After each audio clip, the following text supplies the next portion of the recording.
Hi Leo, happy birthday. It's your season. Welcome to Sophquest. My name is Spence. Welcome in if you're new.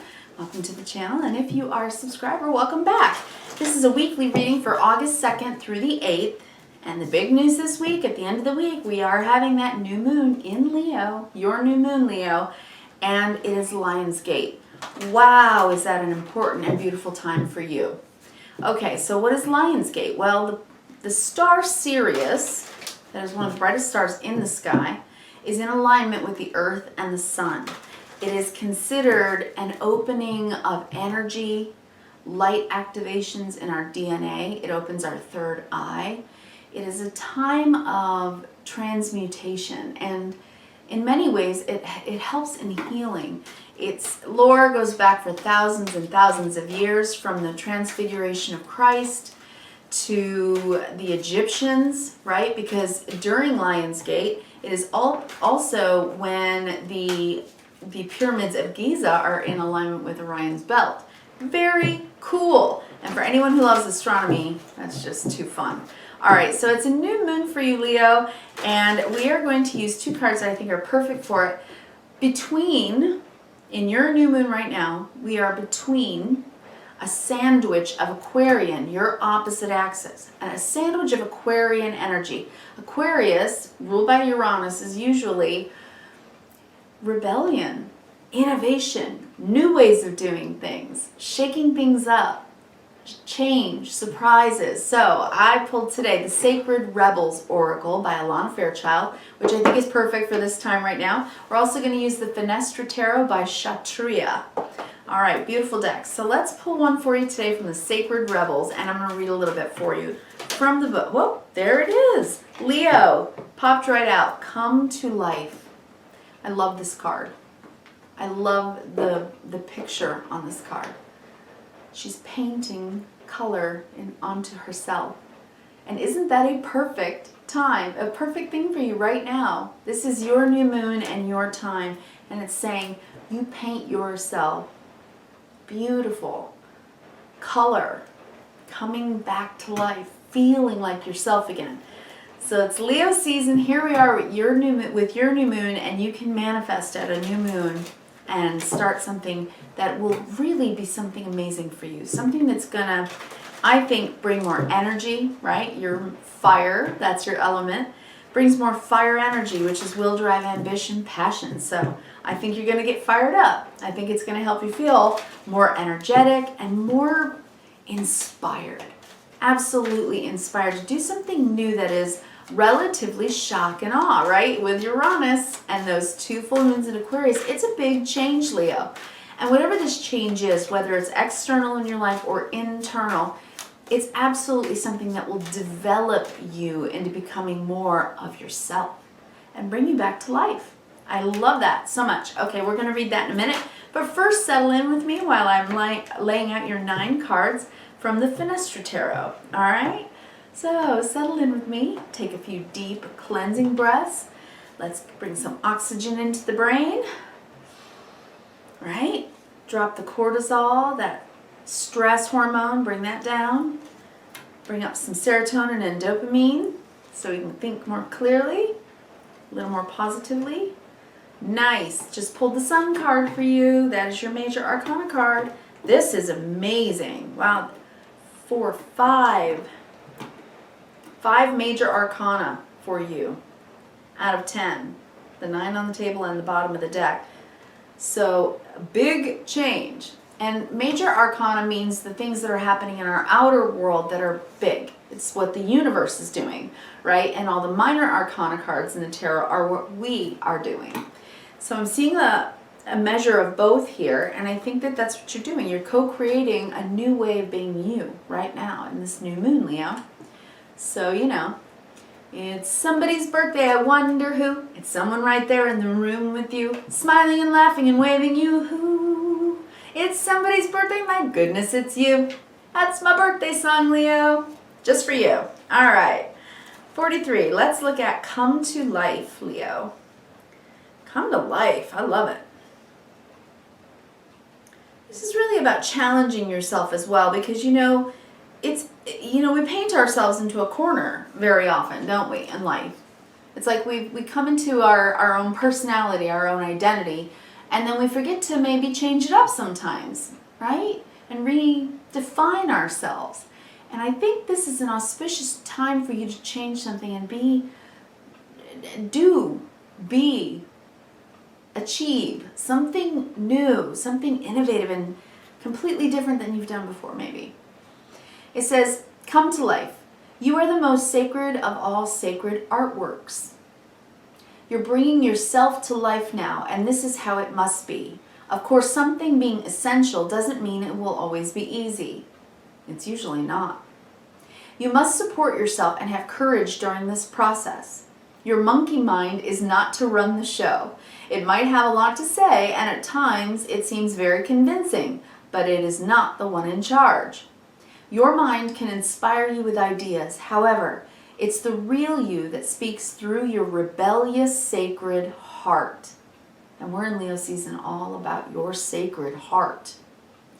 Okay? And it is living your life through this sacred heart, not your monkey mind.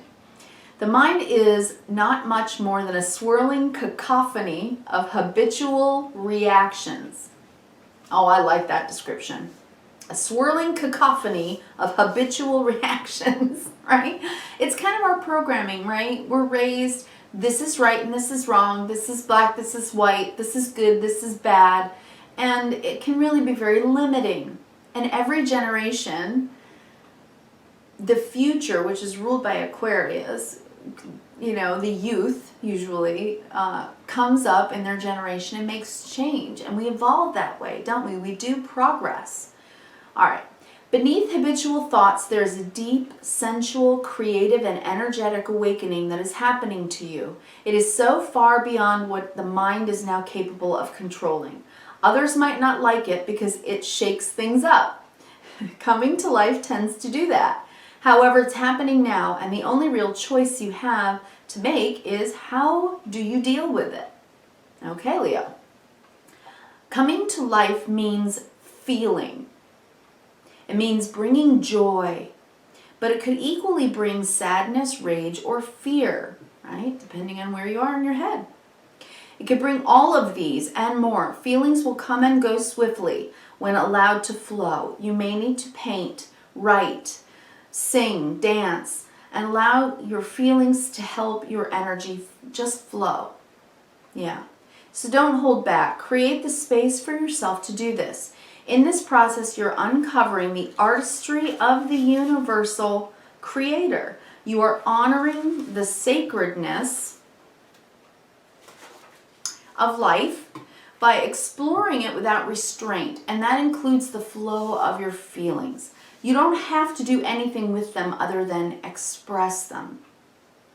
You may want to analyze them, you may not. It doesn't really matter. What matters is that you're getting in touch with your feelings. All right. So you're coming to life by allowing your feelings to kind of guide you. I always say the feelings are the indicator lights in our car, right? Your body is your vehicle. It's what you drive around in life, right? And your feelings are kind of like your indicator lights, like your turn signals, right? They tell you, this feels good, I want to go this way. That feels bad, I don't want to go that way. This feels good, I want to keep doing this. This feels bad, I'm going to change that. That's what our feelings guide us to do.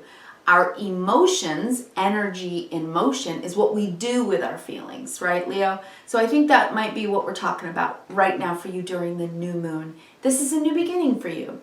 And it's a beginning that takes you through the duration of your until your next solar return. So for the next year of your life, Leo, you are opening your heart and looking at your feelings with the King of Cups on the bottom of the deck. This is the mastery of emotions. It's what we do with our emotions. The yang is the action that we take from the cups or water suit. And this is what you do with your emotions because you've really looked at them, or you will be with the Hermit. The Hermit holds the lantern of truth, of light, and looks at the star inside, his guidance. The 40 days and 40 nights in the desert trying to figure out who you are and why you're here and what you're doing. And underneath that, the Queen of Cups. So in your yin and your yang, you're not only feeling your feelings, you're taking action from your feelings because you realize the wisdom of them. Okay? With the King and Queen of Cups on the bottom of the deck, you're realizing the wisdom of your feelings, of feeling them, acknowledging them, allowing them, and perhaps expressing them, right? And that's what I think you've been going through and learning with the Hermit card. Now this is all the subconscious stuff under the deck, okay? What's maybe happening underneath. Also, because the King and Queen of Cups are there, this could be about a relationship and that you're with someone that is your match. So for some of you, this may be dealing and talking about a relationship between two people who are meant for each other. Soulmates, twin flames maybe. So we'll see. All right, let's look now about coming to life and what we can see here. Well, firstly, I'm seeing some very, very strong yin and yang energy in the major arcana as well, because I have the Emperor card. So this is very much the yang, the father of the deck, right? The boss, the big guy, the one that takes care of everything. Now, whether you're male or female, this is you in your power, in your empowerment, okay? But I think that maybe you've taken some losses, or someone in your life is feeling like they've lost something. And with the Page of Cups, I hope that whether it's coming from you or to you, this Page of Cups is kindness. Someone bringing you a kind message or doing something kind for you because you're feeling like, you know, you took a loss with the Five of Swords. This is conflict. It never feels good. It's a lose-lose situation. It makes you feel like you've lost or like something unfortunate has happened. And with this, it's someone being kind about it. Whether this happened to someone else and you're offering them that cup of love, that cup of kindness, or whether or not you took a loss and someone's there for you. And on the bottom of the deck, you know, it might be someone who's there for you, okay? So either way, whatever that Five of Swords is or was or, you know, will be, it's not easy. The Five of Swords, it's unkindness in many ways. It's unkind words between people. It's unkind thinking. It's selfishness. It's when someone takes advantage of us. It's when someone can be passive aggressive, right? That kind of stuff. So if this represents someone else in your life, someone who's been very passive aggressive and then says, well, sorry, that might not be working for you, right? And if this has been a part of you because you've been dealing with a lot of internal ego stuff, right? A lot of shadow side stuff may be coming up. In our light, we're the best of ourselves. In our shadow, we're the worst of ourselves. And when we're talking about Leo season, which is the ego, super ego, it is our internal knowledge of self, our construct. Sometimes, you know, shadow stuff does come up and we do get triggered because we have a lot of Mars energy also, right? In Virgo. So it's that. It's dealing with your feelings, Leo. It's dealing with your feelings. Are you good at it? Are you good at that or maybe not? Because if not, this is an excellent time for you to allow yourself to feel your feelings so that you can cleanse and clear through the ones that have been holding you back from being able to be closer to the people you love in your life. You know, many of us are raised in certain ways and it makes us defensive a lot, or we're raised in ways that are very combative, right? When there's a lot of yelling in the house when we're growing up or something like that. And patterns like that can be repeated for people. So if that's a part of your family construct, you're deciding to do it differently. That's what I'm seeing here. Okay, so I have the Justice card. So you're trying to do the right thing and maybe even say the right thing. I think you're feeling very responsible And if maybe you said something that was passive aggressive and you owe someone an apology, okay. If somebody did that to you and they owe you an apology, then I think you'll be gracious enough to accept the apology with the King of Cups on the bottom of the deck. Then with the Justice card, everything will be righted. But I think the wisdom here is not to keep it quiet, to say it out loud, because the next two cards, now you can see this is a major arcana card about being fair. Then we have the High Priestess, about things that are left unsaid and yet they're deeply felt and deeply known, understood. This is wisdom, okay? It's wisdom. It's our internal wisdom. But it can be silent, okay? It's when we're not necessarily communicating. But then we have the Sun. So what I'm seeing here is you're trying to do the right thing. You're trying to be wise. You're trying to be genuine. This is what I'm seeing right here. I think the Sun card is telling me that you're the one who's probably really trying to be fair, okay? So if this was a father, a male person in your life, your boss, somebody who said something off the cuff because they're in Leo season, a lot of fire, a lot of ego, and they said something, it's like, you know what, give them the bye. Page of Cups. It's kind of like, you know, just try to practice forgiveness if possible, and empathy with the King of Cups. People are going through stuff, right? People are going through stuff. Because these major arcana in the center here, I think you're really trying to be the best of yourself and be wise. Understanding your own ego. And that somebody may say stuff, but it doesn't have to trigger you, right? Okay, Leo? You can choose to respond differently. What is responsibility? The ability to respond well. That's responsibility, right? That's what it means. So the Emperor understands responsibility, which means he has the ability to respond well, despite someone maybe saying something that is just, or doing something that is just not nice. And yet you are able to turn the other cheek, so to speak, right?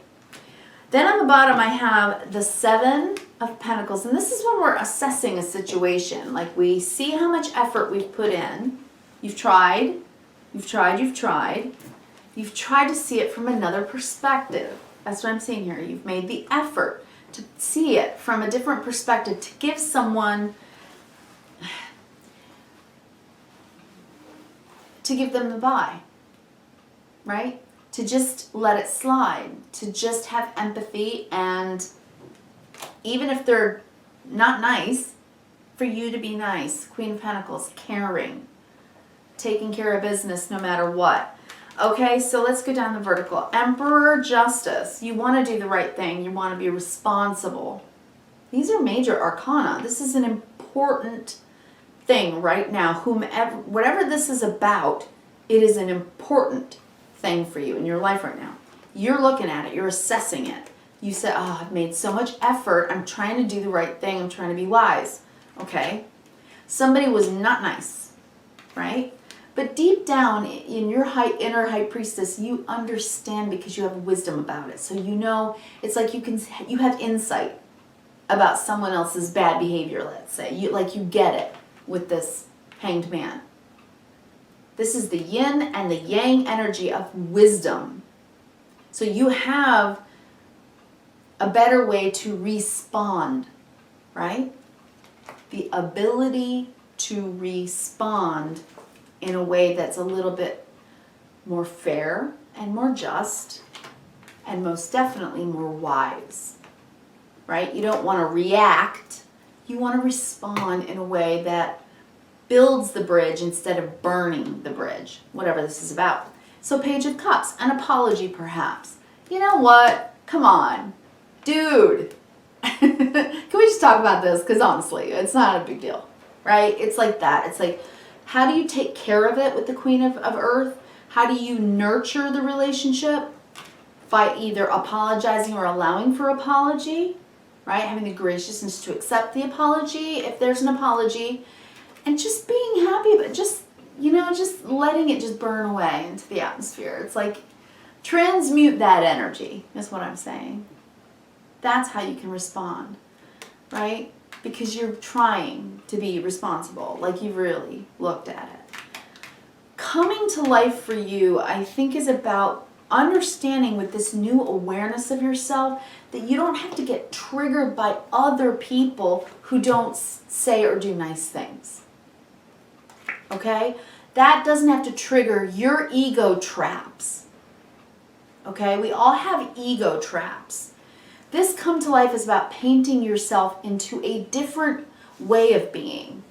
Allowing yourself to be a little more free, to be a little more colorful, a little more exuberant, a little happier, right? And you can be that, and you can come to life and feel better if you don't get triggered by people. And instead, you look to your inner wisdom and you say, yeah, I understand, I empathize, I understand why they do that. I have a deeper wisdom about it, and I understand it. That's what's coming to life in you.